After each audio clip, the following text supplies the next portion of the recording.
Hey, welcome back. Thanks for being here. Today I want to talk to you about gratitude and how its transformative properties can help us to appreciate more of what we have in life. You see, a lot of times in our relationships and in our life, we can feel like we're not getting everything that we thought we should, that we thought we wanted. We might feel like there's not enough money, there's not enough time, there's not enough sex, there's not enough intimacy. And this is particularly destructive in our romantic relationships, in our marriage.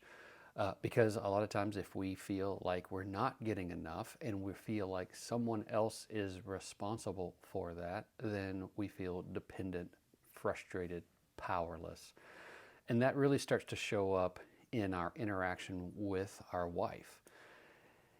And, we hear sometimes about gratitude, about being thankful for things. And when we're in that space of lack or scarcity or not enoughness, it's hard for us to appreciate what we do have.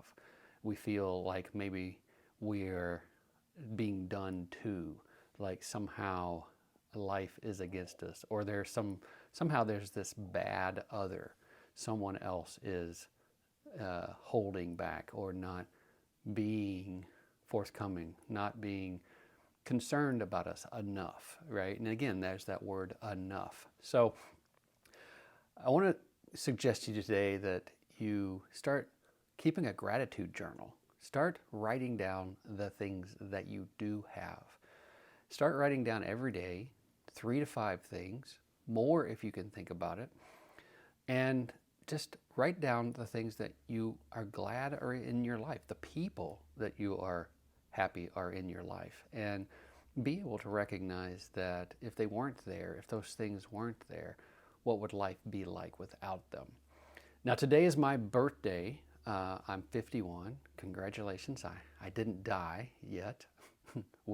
Nobody gets out of here alive, right? We all at some point will no longer be here, but I've made it this far. And my wife asked me today, she said, what do you want for your birthday? And to be fair, she asked me weeks ago, what do you want for your birthday? But she asked me again today, what do you want? And generally she's asking in terms of, do you want some sort of cake? Do you want some sort of special meal prepared? And I genuinely, honestly told her, you know what? I don't really want anything in particular.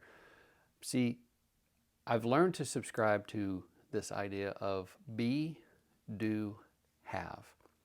To come from a place of being calm, being confident, being grateful, being. And then out of that comes the doing. We do the things in our life so that we have the things in our life. So we might, the doing might look like providing a safe space for our partner to be able to share something with us. Doing might be paying down our bills, our debts, so that we can breathe and be debt-free. Having might be having an open, connected, emotionally safe relationship. Having might be being debt-free, right? Having, that's the having part. So that's the being, the doing, the having. Now, in relation to my birthday, there's nothing that I want to do that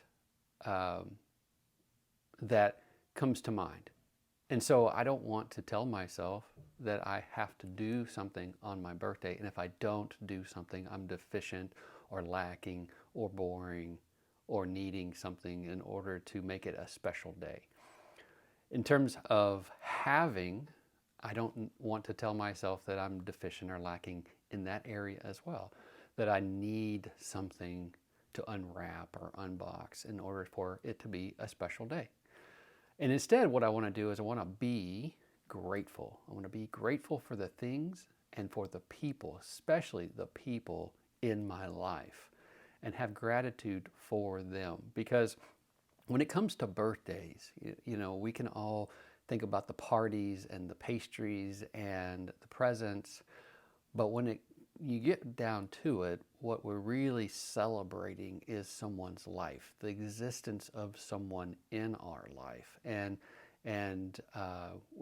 being happy, being grateful that they exist, that they were born.